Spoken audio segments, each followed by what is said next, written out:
तो ये लोन भी जो है आम आदमी की रीच से आउट है। ये लोन जो है वो टीआरएस भवन में और दारुसलाम में 120 करोड़ रुपए बढ़ जाते, कोई आम आदमी को इसका फायदा होने वाला नहीं है। मजलिस इत्तेहादुल मुस्लिमीन मजबूत क़यादत का दावा करती है और ये बोलते हैं कि मैं स्टीयरिंग हूं, मैं जिधर चाहे उधर गाड़ी लेके जा सकता हूं। एक भाई बोलते कि मैं जिसको चाहे उसे तख्त पर लिटा सकता हूं, उसको तख्त पर बिठा सकता हूं। तो वो मजलिस की क़यादत की वो सलाहियत, वो ताकत कहां पर गई? 5,900 करोड़ रुपए दलित बंधु में और आपको भीख का चिप्पा 120 करोड़ रुपए का दे दिया आपको हाथ में। वो बेचारे हमारे माइनॉरिटीज कमीशन के चेयरमैन क्या कर सकते हैं? उन्हें शरीफ आदमी है बेचारा, कोशिश कर रहा, लेकिन यहां पर जो है सिर्फ और सिर्फ आपको बेवकूफ बनाया। देखिए साहब, Telangana state minorities finance corporation को गवर्नमेंट ऑफ तेलंगाना की तरफ से पहले 50 करोड़ रुपए दिए गए थे और उसके बाद में रेस करते हुए 70 करोड़ रुपए दिए, यानी जुमला 120 करोड़ रुपीस दिए गए हैं माइनॉरिटीज़ को लोन देने के लिए, जिसमें मुस्लिम्स, क्रिश्चियंस, ईसाई और सरदार जी है इसमें। तो 2014 से लेके 2022 तक माइनॉरिटीज़ फाइनेंस कॉरपोरेशन का अगर आप रिकॉर्ड देखेंगे तो ये पहली मरतबा एक 50 करोड़ रुपए यानी 120 करोड़ रुपीस आए हैं। 2014 से 2022 तक जुमला 8 साल में मुसलमानों को क्या मिल रहा? 120 करोड़ रुपए मिल रहे हैं, जबकि खाली तेलंगाना में हैदराबाद डिस्ट्रिक्ट और अकनाफ के डिस्ट्रिक्ट में 50 लाख मुसलमान हैं। जबकि बरखिलाफ इसके अगर आप देखें तो पता चलेगा कि जो दलित बंधु स्कीम है, यानी हम माइनॉरिटी से भी कम होंगे वो लोग दलित्स, तो उनके लिए 5,900 करोड़ रुपए का ऐलान किया गया और मुसलमानों के लिए सिर्फ 120 करोड़ रुपए। और इसमें यह है कि दलित्स को जो लोन दिए जा रहे हैं दलित बंधु स्कीम के तहत, उनको डायरेक्ट लोनिंग है, बैंक की गारंटी नहीं है उसमें।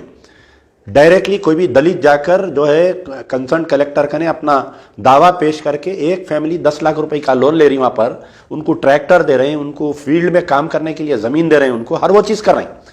हमको जो लोन दिया जा रहा है, कई लोग खुशफहमी में है कि लोन जो है ये उनको ये नहीं मालूम कि बैंक के थ्रू दिया जा रहा है।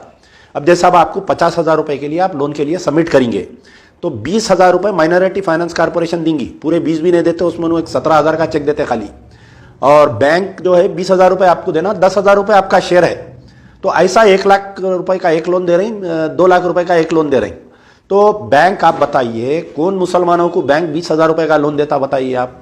और वो 20 भी नहीं देता, उन्हें भी 12,000 13,000 सैंक्शन करता, बहुत प्रेशर करे तो ये जो माइनॉरिटीज के लोन का जो ढंडोरा है ये सिर्फ और सिर्फ मुसलमानों को खामोश बिठाने के लिए ये है। और जिस तरीके से आपको अच्छा मालूम होगा कि रिसेंटली जब शहर में जो बारिश आई थी, घरों में पानी घुस गया, तो केसीआर साहब 10-10 हज़ार रुपए दिए बोल के ऐलान करे थे।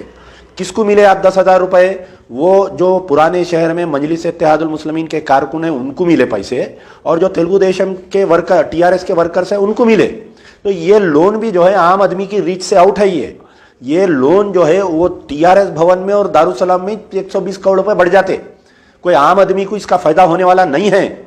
अगर चीफ मिनिस्टर की नीयत और नीति साफ होती तो आप 5,000 करोड़ रुपए दलित बंधु स्कीम लाए, वैसे ही आप जो है मुस्लिम बंधु स्कीम बोलकर लाना था। आप 5,900 करोड़ उनको दिए, हमको एक 3,000 करोड़ 4,000 करोड़ हमको देना था।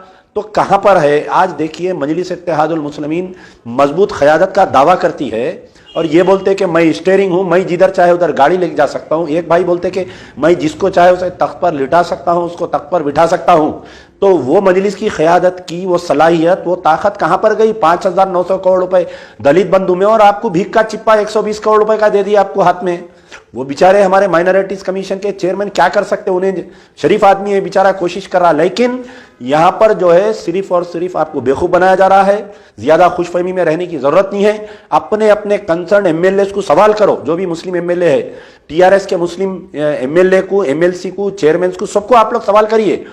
खास तौर पर अजला में जो लीडर्स है, अगर आपके दरमियान में किसी दावत में या किसी में मुलाकात होंगी तो आप पकड़ के पूछो उनको, एक ही बात पूछो, चाहे वो असदुद्दीन ओवैसी से पूछो, अकबरुद्दीन ओवैसी से पूछो, कोई एमएलए से पूछो या टीआरएस के एमएलए से पूछो, या अगर कोई गैर मुस्लिम एमएलए है, मिनिस्टर है, तो ये डिस्ट्रिक्ट्स में अगर लोग सवाल करना चालू करेंगे, अब फर्ज करिए करीमनगर में है, करीमनगर के लोग मुस्लिम जाके वो कंसर्न उनका एमएलए मिनिस्टर है उससे पूछो, निजामाबाद में है कविता आती वहां पर, उसको पकड़ के पूछो कि दलित बंधु में 5,900 करोड़ रुपए और मुसलमानों को 120 करोड़ रुपए कह के है, ये क्या हम, आप बताइए, हमारी हालत दलितों से बदतर है क्या बताइए आप? क्या हम वोट नहीं देते क्या बताइए? क्या मुस्लिम टीआरएस को वोट नहीं दिए क्या बताइए? 12% रिजर्वेशन तो किधर की खबर में दफन हो गया, वक्फ कमिश्नरेट किधर भाग गया नहीं मालूम, आलेर एनकाउंटर की तहकीकात किधर चले गई नहीं मालूम, 5 मस्जिदों को शहीद कर दिए वो नहीं मालूम। तो आखिर मुस्लिम क़यादत क्यों सवाल नहीं करनी भाई?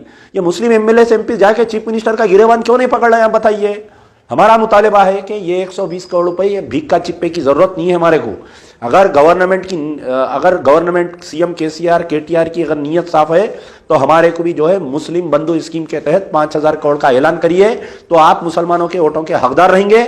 वरना वो दिन दूर नहीं कि ये मुसलमान वोटर जो है कांग्रेस को इख्तिदार से उतार सकते, तेलुगु देशम को इख्तिदार से उतार सकते, सियासी वनवास में भेज सकते। तो आपको भी इख्तिदार से उतार के सियासी वनवास को भेजने की हम सलाहियत और ताकत रखते हैं।